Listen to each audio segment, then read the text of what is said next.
Mi nombre es Luis Blau, soy de Montevideo, Uruguay. Les dejo un cálido saludo a todos los que nos acompañan. Le doy las gracias al equipo organizador de esta actividad, especialmente a la doctora Marina Garone Gravier. Y lo que les voy a compartir es una investigación que está en curso y trata sobre la evolución del oficio del tipógrafo en Uruguay desde el siglo XIX hasta hoy. El tipógrafo era la persona que construía impresos, forjaba y reproducía libros, trabajaba con tipografía, un término acuñado en 1440 a partir de que Gutenberg inventara el tipo móvil. Para describirlo de otra manera, se podría decir que es escribir con moldes. Les recomiendo una definición muy interesante que encontré en la web de Julián Porto y María Merino. Pero ¿cómo aprendían el oficio en Uruguay? El lugar natural de los primeros maestros tipógrafos eran las imprentas. En Uruguay estos emprendimientos llegaron con los colonizadores pertenecientes a los imperios que se disputaban el territorio rioplatense. Se podría decir que el primer tipógrafo que imprimió en suelo de la banda oriental fue el inglés T. Bradford. Trabajó en la imprenta del primer periódico publicado en nuestro territorio, La Estrella del Sur de 1807, pero no conocemos más datos sobre él. Luego se estableció en el Cabildo una imprenta oficial donada por la corona española en 1810. Fue atendida por el tipógrafo español José Varela. También trabajaron en esa imprenta los hermanos Rosendo y Valentín Aylón, dos personas de origen peruano que ejercieron el rol de tipógrafo y fundidor de tipos móviles. Operaron la imprenta del Cabildo y también tuvieron su propia imprenta. El caudillo chileno, José Miguel Carrera, tenía habilidades de tipógrafo. Tuvo una imprenta, la Imprenta Federal, y se le atribuye haber sido quien introdujo la imprenta en Chile.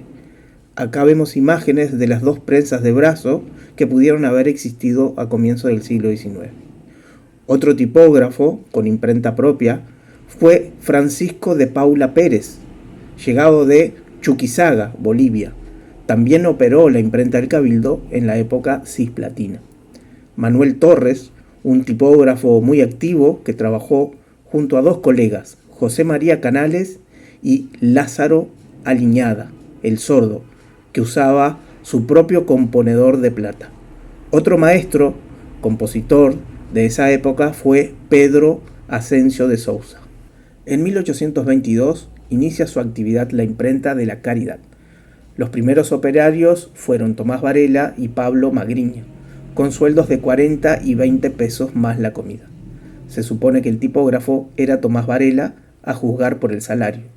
En esta época superaba el sueldo de un médico. En esta imprenta, uno de los objetivos principales para convencer a la Hermandad de Caridad que compraran la prensa y las herramientas fue la enseñanza del oficio. La imprenta de la Caridad se creó para imprimir las cédulas de lotería del Hospital de la Caridad y para darle oficio a los jóvenes desamparados de la Casa de los Niños Expósitos del hospital. Hay registros de pagos a los hermanos Aylón como fundidores de tipografía para la imprenta. Acá vemos el catálogo de aprovisionamiento de letras y ornamentos disponibles en el taller.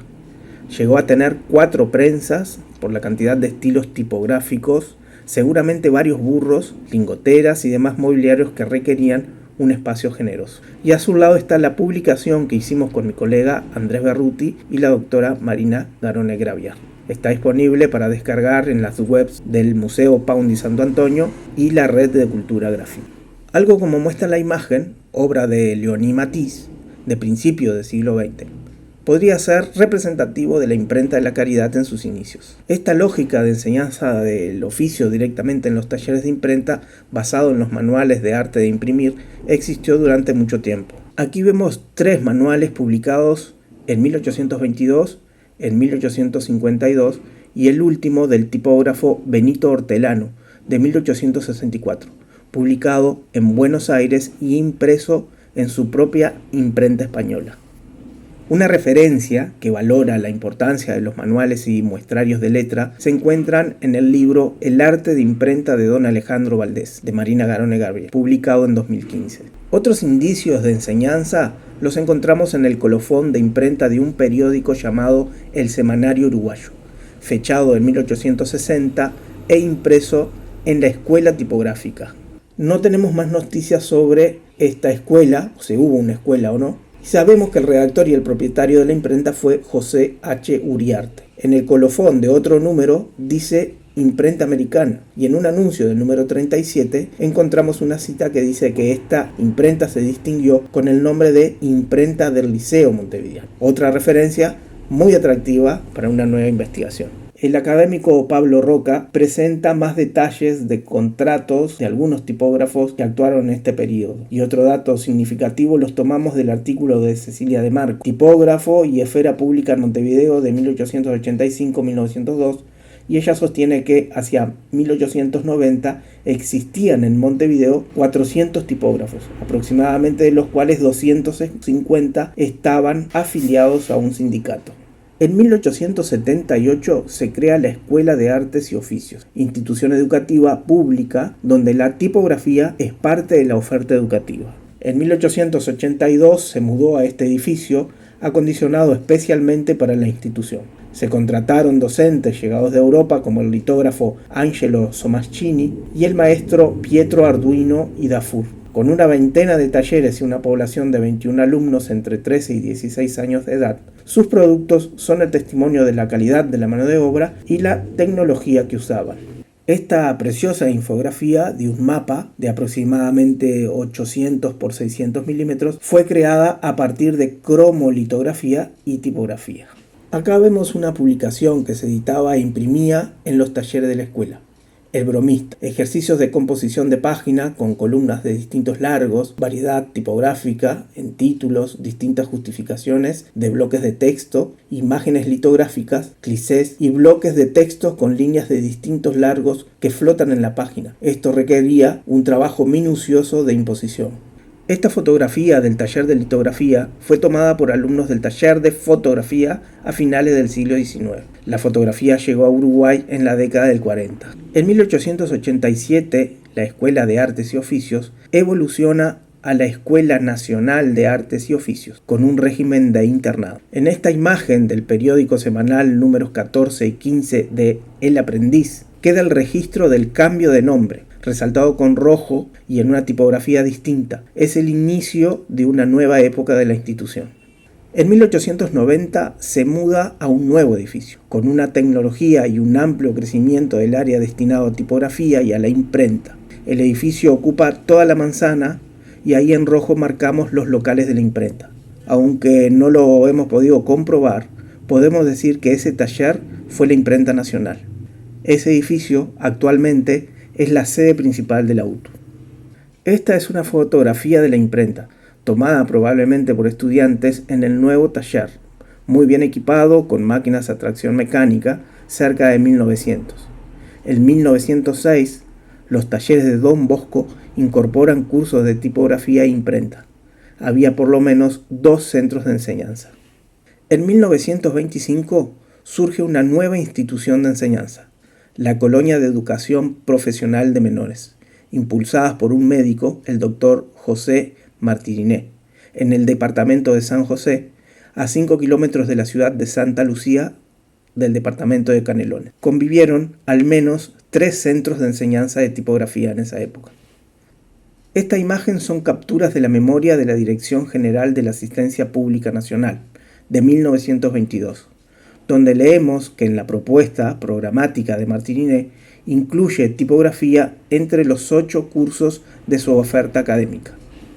Esta cita es parte del argumento donde se entrelazan ambas instituciones en la propuesta de Martiriné del 21 de junio de 1921. Un problema que hasta el presente está sin resolución es el creado por la situación de los pupilos de la asistencia pública desde que no existe más la Escuela de Artes y Oficios. Esta es la evidencia del fin del internado y el nuevo concepto de enseñanza que se estaba reformulando de lo reformativo a lo instructivo, pero coexistieron por largo tiempo. Volviendo a la secuencia cronológica de la Escuela Nacional de Artes y Oficios, en 1915, cuando asume la dirección de forma interina el doctor Pedro Figari, que había planteado en 1910 una reforma general que fue rechazada, impulsa hasta 1917 una serie de cambios. La incorporación de talleres técnicos para mujeres, elimina el internado y crea otras escuelas en el interior del país. Figari es el promotor del cambio de la Escuela Nacional de Artes y Oficios a la escuela industrial. Todo lo referido a tipografía e imprenta pasa a denominarse sesión de artes gráficas. Figari promueve un quiebre entre lo técnico mecanizado y las artes artesanales, creando también la sesión de artes aplicadas. Como contrapunto, pero en la misma línea, el tipógrafo Hortelano, en su manual de 1864, plantea las dificultades ocasionadas por el capricho de los autores cuando hacen cambiar muchas veces las reglas de la composición de una página. Entendemos que se refería a cuestiones de estética. Aquí vemos la tapa de un catálogo de las piezas gráficas que se producían en la imprenta de la sesión de artes gráficas, que volvió a renombrarse alrededor de 1939 y pasó a ser la Escuela Industrial número 1. Un dato significativo es que hacia 1944 funcionaban en Montevideo más de 120 imprentas y 145 en el resto del país. Esto es una página del interior del catálogo con dos piezas de mucho significado que representan una nueva transición. A la izquierda, un díptico presentando el nuevo logo institucional de la Dirección General de Enseñanza Industrial, invitando a la exposición de los productos de las escuelas industriales de la capital en el año 1933. Y a la derecha aparece un volante de la institución como la Escuela del Libro, bajo la órbita de la Universidad del Trabajo del Uruguay, creada en 1942 con el aporte fundamental de otro médico, el doctor José F. Arias, quien continuaría con el proceso de descentralización de la UTU, órbita donde se alojarían todas las escuelas industriales del país, incluyendo la número 1, que luego pasaría a llamarse Escuela de Artes Gráficas, y posteriormente, en 1943, se le daría su nombre actual, Escuelas de Industrias Gráficas, y es la única en su tipo. Portada de la revista Trabajo y doble página con un organigrama de la Dirección General de Enseñanza Industrial. Antigua linotipia, muy bien conservada, perteneciente a la institución. Desconozco si está operativa, pero está muy bien conservada. Prensa plano cilíndrico que aún se usa en el taller de offset de la Escuela de Industrias Gráficas. Cronología realizada por el docente Javier Malveder para la conmemoración de los 80 años de la Escuela de Industrias Gráficas en agosto del 2023. Estas son imágenes de los planes de estudios. El de la izquierda es el de formación profesional y el de la derecha es el bachillerato técnico de la Escuela de Industrias Gráficas. Esta es una fotografía de la impresora digital adquirida en el 2015 para tirajes a demanda en alta calidad y diversos tipos de papeles, y es donde los estudiantes imprimen su proyecto final de carrera. Panel de control de la impresora digital actual, y acá les dejo un resumen cronológico de lo visto en 3 siglos de los tipógrafos en Uruguay y sus ámbitos de formación de tipógrafos. Conclusiones finales. La formación de tipógrafos e impresores, al parecer, fue y es una oferta escasa, bastante centralizado en el sur del país. Los planes actuales de los cursos atienden la era digital y los sistemas de producción de impresos con métodos indirectos. No se han desprendido de los cursos sobre los antiguos métodos de impresión directa, con tipografía, que conviven dentro del ecosistema de artes gráficas, preservando un patrimonio intangible de los orígenes de la República. De alguna manera, esa separación disciplinar que proponía Figari y mencionaba Hortelano entre artes y mecanización pudo haber contribuido al tránsito sobre carriles independientes del diseño de comunicación visual y la técnica de imprimir en Uruguay. Esta es la bibliografía y las webs consultadas. Por el momento esto es todo y les agradezco profundamente por su atención.